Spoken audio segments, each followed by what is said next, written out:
자, 여러분들 안녕하십니까. 반갑습니다. 2021년 4월 16일 장마감 방송을 하도록 하겠습니다. LB는 전일 대비 1.12% 하락한 35,200원에서 마감을 했습니다. 전반적으로 하방 경직이 걸리면서 기간 조정에 들어간 모습인데요. 자리만 놓고 본다면 나쁘지는 않아 보입니다. 좋게 보면 이제 재차 상승하기 위해서 조금씩 자리를 만드는 구간이라고 볼 수도 있고요. 이 당시 때랑 좀 비슷한 것 같아요. 재작년 요 당시 때랑 좀 비슷한 수급의 모습이라고 볼 수 있을 것 같은데요. 이때도 좀 설명을 드렸어요. 이렇게 2주를 나눌 수 있었는데 첫 번째 때는 좀 크게 봐드릴게요.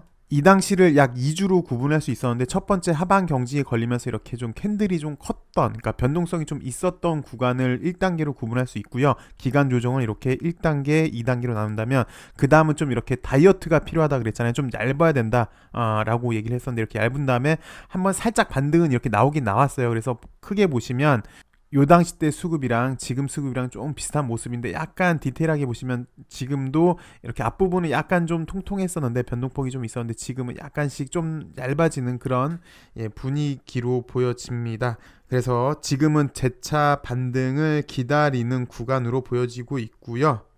LB가 지난주에는 카티 투자 소식으로 차세대 성장 동력을 만들었다라는 소식이 들렸죠. 근데 이번 주에는 아필리아, 리보세라닙, 이뮤노믹 관련해서 어떤 소식도 들리지 않았습니다. 근데 이제 정말 희소식이 들릴 때가 되지 않았나요? 예, 그렇게 생각이 드는데 어쨌든 이런 기다리는 소식이 없으니까 주가 역시 소강 상태로 들어간 듯 하고요. 그나마 자리를 조금씩 만드는 듯 해서 그게 조금 우환이 되긴 하는데 확실한 결과물이 없다는 거, 그리고 자꾸 지연되고 있다는 것, 그래서 시장의 불안감이 커지고 있다는 게 LB의 불안 요소로 자리하고 있는 것 같습니다. 이거를 좀 회사 측에서는 해소를 해줘야 될 것 같습니다. 그나마 최근 넥사가 백신 소식으로 좋은 모습을 보여주고 있습니다. 나노젠 백신의 성공이 HBS 시스템의 성공으로 이어질지, 그래서 LB가 시장의 관심을 다시 한번 받을 수 있는지 관건이 될 수 있는 그런 구간으로 보여지는데요. 사실 최근 우리나라 주식시장도 마찬가지고 뭐 전반적인 사회 분위기도 그렇고 이슈가 백신이죠. 아스트라제네카 혈전 논란 등도 있었는데 현재 가장 큰 문제는 백신 수급 공백이 현재 우리나라에서 가장 크게 겪고 있는 문제이긴 합니다. 미국 같은 경우는 시장이 좋죠. 보시면 다우도 그렇고 여기 나스닥이었네요. 다우도 그렇고 나스닥도 그렇고 S&P 500도 그렇고 매우 좋은 모습을 보여주고 있는데 그 이유는 잘 아실 겁니다. 미국 같은 경우는 백신 접종률이 20%를 넘어섰어요. 그래서 집단 면역 체계를 일단 갖추었다라는 평가를 받고 있습니다. 그래서 그동안 코로나로 사실 심각했던 게 뉴욕이었죠. 그런데 이제 뉴욕 같은 경우는 이제 밤늦게까지 영업을 할 수 있게 되었고, 그렇게 된다면 당연히 경제 생활은 제자리를 찾을 수 있겠죠. 일상생활의 복귀가 가능한 미국인데요. 그 키는 백신에 있었습니다. 우리나라 같은 경우는 현재 2%대 접종률에 불과한데요. 미국 20%와 비교하면 일단 차이가 큰데 더 문제는 앞으로 백신 수급이 원활하지 않다는 거에 더 문제가 있겠죠. 그래서 우리나라에서는 어저께 국내 제약사 8월 코로나 백신 대량 생산이 가능하다라는 정부 발표도 있었는데 잠깐만 볼게요. 올 8월 경에 해외에서 승인받은 코로나19 백신을 대량 생산할 예정이다. 다만 제약사 이름 그리고 백신 종류를 언급하지 않았습니다. 그래서 시장에 좀 혼란이 있었는데 오늘 나온 뉴스를 살펴보시면 우리나라는 일단 11월에 집단 면역이 좀 어렵다라고 예상을 하고 있습니다. 그 이유를 살펴보니까 잘 아시다시피 아스트라제네카도 그랬고 얀셴까지 혈전증 논란이 발생을 했죠. 그래서 우리나라뿐만 아니라 전 세계에서 화이자, 모더나로 이렇게 물량이 몰렸어요. 몰리면서 백신 수급이 어려워지면서 우리나라도 백신을 구하기가 어려워졌죠. 그래서 백신 수급 공백이 생긴 건데요. 현재 우리나라 접종률은 약 2.65%라고 합니다. 계속해서 읽어보시면 얀센 백신 역시 혈전 증간 상관관계가 입증되면서 미국에서 얀센 접종을 중지했죠. 그래서 전 세계적으로 모더나 백신 확보를 늘려서 현재 여기 모더나 백신도 확보하기 어렵고 화이자도 확보하기 어려운 수급 공백이 이어졌고 백신 수급 부족이 장기화될 가능성이 높아졌습니다. 그 와중에 어저께 8월 달부터 국내 위탁 생산을 한다라고 정부는 얘기를 했었죠. 근데 글쎄 백신 종류는 밝히지 않았지만 일단 시장 예측치는 모더나로 추정은 하고 있습니다. 추정치입니다. 모더나로 추정을 하고 있는데 어찌됐건 확실히 발표를 안 하니까 이 기업 저 기업 막 이렇게 주가가 좀 날뛰기를 한 모습이었는데 이제 우리가 좀 볼 게 위탁 생산인 것 같아요. 위탁 생산은 잘 아시겠지만 백신 제조자가 결정을 하는 거잖아요. 그렇기 때문에 위탁 생산이 확정이 된다 하더라도 우리나라 국민이 백신을 곧바로 맞을지는 미지수입니다. 그래서 지난번 뉴스에도 말씀을 드렸지만 기술 이전이 돼야 국내에서도 대량 생산 가능하고 플러스 우리나라 자국민도 백신을 맞을 수가 있는 건데 일단 첫 번째 위탁 생산은 이런 문제점이 있더라. 백신 제조사가 결정을 하는 거다. 핵심은 기술 이전이더라. 근데 이렇게 기술 이전을 말씀을 드린 이유가 나누코박스 같은 경우는 기술 이전 가능성에 대해서 얘기를 했는데 잘 아시다시피 HBS 시스템이기 때문에 기술 이전을 한다면 글쎄요 HBS로 갈 가능성이 높지 않을까 그렇게 한번 추론을 해봅니다. 그리고 노바백스 같은 경우는 이제 SK 바이오사이언스에서 원래는 이제 2분기 초로 예상이 되는데 이제 6월 달로 예상이 됩니다. 생산을 할 걸로 예상이 되는데요.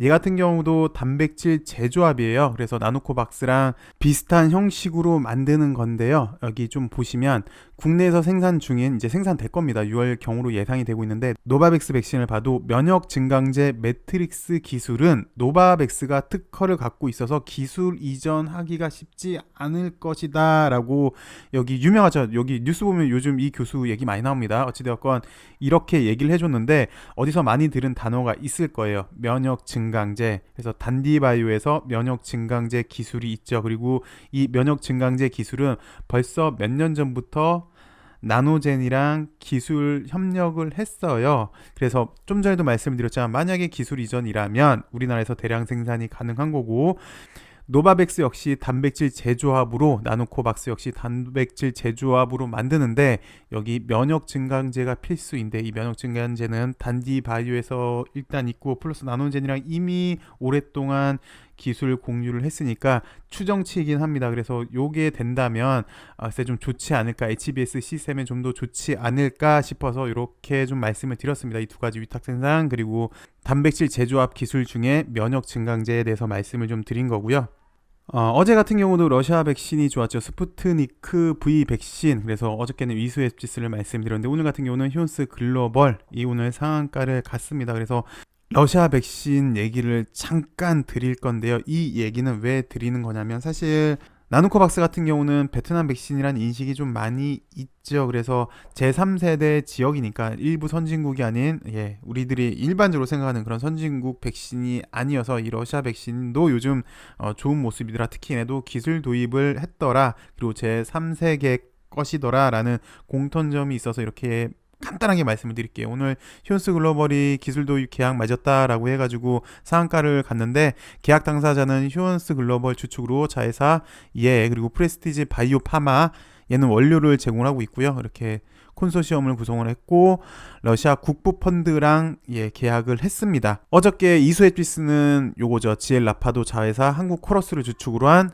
콘소시엄 근데 어저께 이수에피스도 상한가 오늘은 휴온 글로벌도 상한가를 갔는데 이렇게 러시아 백신을 이야기한 이유가 제3지대 것이다. 그래서 나노코박스가 나와도 임상도 성공을 하고 항체 생성률이 월등히 좋아도 글쎄 그 편견이라고 해야 되나요? 그런 편견이 있지 않을까 싶어서 이렇게 말씀을 드렸는데 글쎄요. 이런 방법도 있다고 합니다. 이건 주주연대에서 제가 갖고 온 건데 나노젠도 글로벌 임상 3상을 한다고 했잖아요. 글로벌 3상을 하기 때문에 한국도 포함이 시켜서 메이드 인 코리아 백신을 만드는 방안 그리고 좀 전에 말씀드렸지만 면역 증강제 같은 경우도 상당히 좀 중요한 기술이기도 하죠.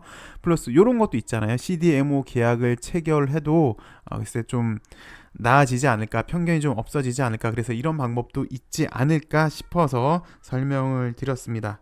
그리고 오늘 넥사가 약 6%대 상승을 했네요. 1,800원에서 마감을 했는데 저는 개인적으로 잘 아시다시피 오늘이 투자 경고잖아요. 투자 경고 해제를 하기 위한 판단일이었습니다. 그래서 오늘 저는 개인적으로 개파락 약 한 마이너스 2, 3% 정도 시작해서 마이너스 한 0.5% 내지는 마이너스 1% 정도대로 끝나서 해제가 좀 되지 않을까 싶었는데요. 얘가 경고 해제가 되지는 못하겠네요. 그 이유를 살펴보시면 여기 경고 해제 요건을 보시면 판단일이 오늘이었죠. 4월 16일이었는데 이 세 개 다 해당이 안 돼야 돼요. 모두 해당이 안 돼야 돼요. 그래서 첫 번째 요거 4월 9일 종가보다 60% 이상 상승은 13,400원이었고요. 요거는 11,700원이었어요. 그러니까 11,700원만 안 높으면 되고, 그리고 요거는 어제 종가보다 안 높았어야 되는 건데 오늘 보시면 어제 종가를 넘어섰기 때문에 이제 하루씩 다시 수년돼서 판단한다고 합니다. 그래서 넥사는 하루 더 보셔야 될 것 같아요. 내일 오늘 종가 이상이 안 돼, 그러니까 월요일 날 오늘 종가 이상이 안 돼야지 경고가 해제가 될 것 같습니다. 어찌되었건 HBS 시스템이 지금 커지고 있죠. 그래서 다시 시장의 관심이 LB한테 간다면 여기 백신 때문에요. HBS 시스템 때문에요. 그리고 그 시간 동안 LB가 원래 리보세라닙에 대해서 하고 있던 것들, 뭐 아필리아 건도 괜찮고요, 리보세라닙도 괜찮고요, 이민용도 괜찮고요. 그때까지 또 좋은 성과물을 낸다면 더 좋은 흐름 보여주지 않을까 싶어서 이렇게 말씀을 드렸습니다. 어서 좋은 구간으로 좀 진입해서 우리 모두 좀 즐겁게 이렇게 하루를 마감하는 시간을 가져봤음 하네요. 어서 그날이 좀 빨리 오길 바래 봅니다. 오늘도 시청해주셔서 감사하고요. 주말 행복한 주말 보내시길 바라겠습니다. 다음 주엔 좀 더 좋은 소식으로 여러분들 찾아뵙길 바라겠습니다. 감사합니다.